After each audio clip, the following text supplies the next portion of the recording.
This is Kendrick Coleman, and welcome back to this sixth video in this series where we're looking at the vSphere web client. In our last video, we looked at actually adding a distributed virtual switch, adding our host to it, and creating VM kernel ports so we know that all the network connectivity is going to be up and functional within our host. So now we're actually going to look at starting to add data stores. But before we do that, we want to really go ahead and I want to kind of show you a new feature that's in 5.1. So to be able to do that, we need to actually go ahead and add these hosts to a cluster. So let's go ahead to our clusters view, and we'll go ahead and we'll create a new one. And we'll call this cluster 51 just because that's what we're testing is vSphere 5.1. And I will put it in the Louisville data center. I'm not going to turn on DRS or HA or EVC or anything like that. I'll save that for a later lesson. So let's go ahead and click OK and let it create the data center, or create the cluster. So from here, we can go ahead and we can add a host by clicking this button, and then we'd have to go and search for a host name or IP, but we really don't want to do that. Instead, what we can do is we can actually go down to this host button that's already built for us and actually select both of these at the same time. We can right-click it, or you can click the Actions tab. They're both going to do the same exact thing, and we can say Move To. When we click Move To, they're always going to have this pop-up box that says, do you want to perform any action when you select multiple items at the same time? So this is where we're showing you that really the vSphere web client can do multiple, I guess you could say mass administration at the same time. And we're going to move them both to cluster 51. As you can see up here within the recent tasks, it's moving the host into cluster 51, and it's pretty much done. So now that we have our host move into the cluster, we need to go ahead and add a data store for it. The easiest way to do this is I'm going to show you something new within vSphere 5.1, and we're going to really show you first how to do it with an NFS Datastore. So let's go into our Data Stores tab. But before we do that, let's make sure everything's set up correctly on the back end. So I'm here at my Synology NAS, and I'm going to go ahead and I'm going to open up the NFS shares or the folder shares that I can look at. And I've created this folder called NFS-51. And then there's also the NFS privileges that it basically allows the whole subnet to be able to access it. So everything's set up right there. So let's go on back over here. And what we can do is we can click this button that says Create a New Data Store. So we'll click on here and we'll call this NFS-51. And we will also add this at a cluster level. So it's pretty cool that within vSphere 5.1, instead of being able to choose and having to go through every host and add something on a single NFS data store, we can actually choose it at the cluster level or a data center level. So let's go ahead and click Next. I'm going to click the NFS tab or NFS button, add our server, add the mount point, click Next.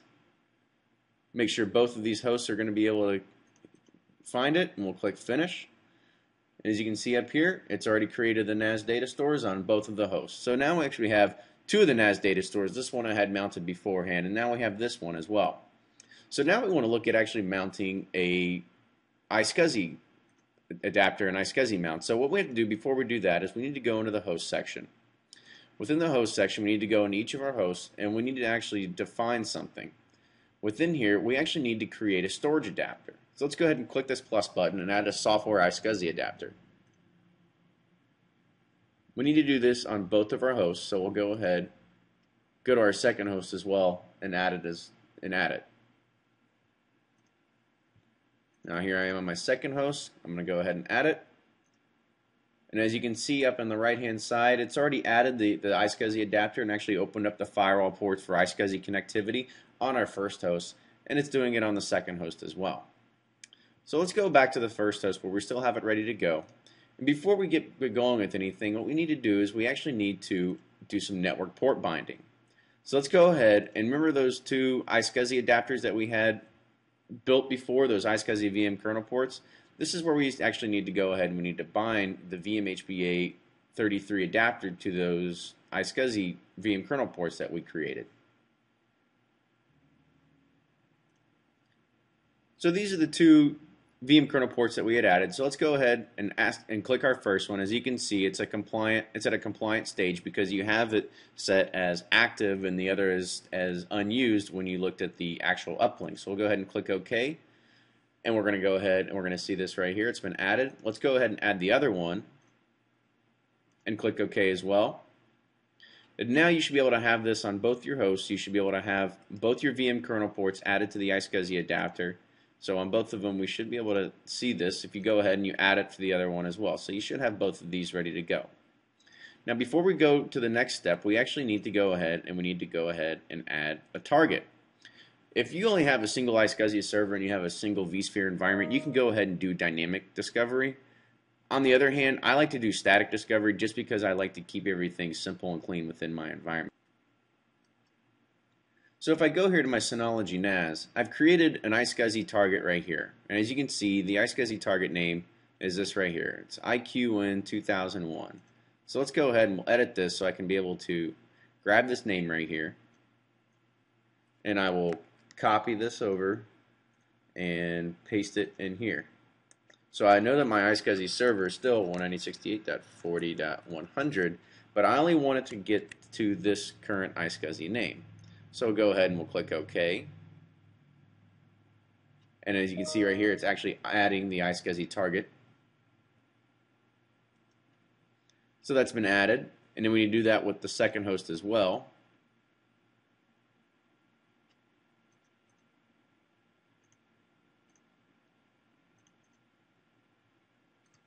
Add in our IP address and add in the target, and we'll click OK.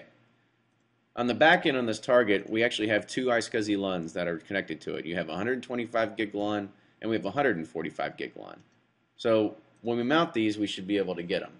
Now to actually do a little bit more LUN masking and show you something different, this is what I tend to do just because it's in my environment and I like to make sure that masking is set so nothing can access anything it's supposed to.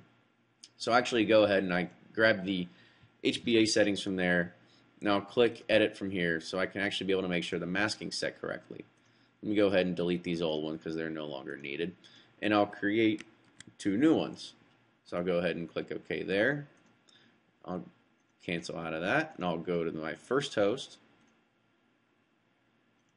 Look at the HPA adapter over here.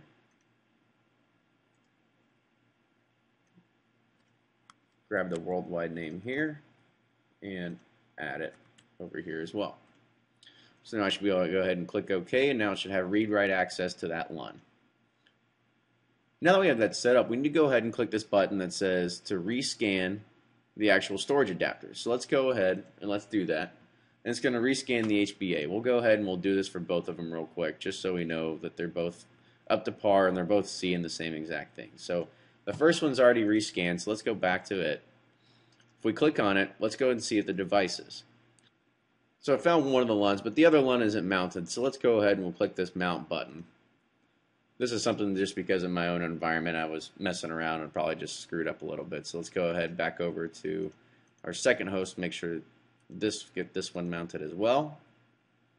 So now we have 125 gig, 145 gig data stores. These are all mounted. So let's go ahead and we'll go back to our data stores tab. And let's go ahead and create a new data store. We will call this one iSCSI 125 because we'll add the 125 gig LUN. Add this to this cluster. We'll go ahead and click next. Click VMFS. And to make sure that the host can actually see it, we'll go ahead and click this one right here. And we'll click next. Make sure this is set to VMFS 5. Click next. Now you can actually set, a different kind of partition or anything like that. But it's best just to use all available partitions so you can get the most out of your data store size. I'm not too sure why you would want to sit here and take this down or anything like that, because it really doesn't make any kind of sense. So I think it's just best to just leave it at completely 125. Go ahead and click Finish. And it's going to actually start creating that VMFS data store and mounting it on both of our hosts. So it's, as you can see, it's created on both 1 and rescanned for 2, so now they can both see it. Let's go ahead and do the second one as well. So we'll say this was iSCSI 145. We'll click this for both of our hosts in the cluster as well. We want this to be a VMFS. We'll keep it at, well, we need to find it real quick. It is the 145. We'll go ahead and click next. Keep it VMFS 5.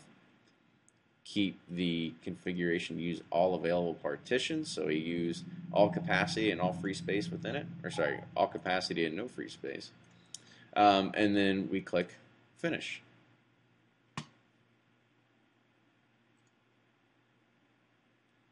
There you have it. Now we've actually added data stores into our host. So we can actually start going configuring virtual machines among many other things. But for right now, that's all for this lesson. Thank you very much, and I'll see you at the next one.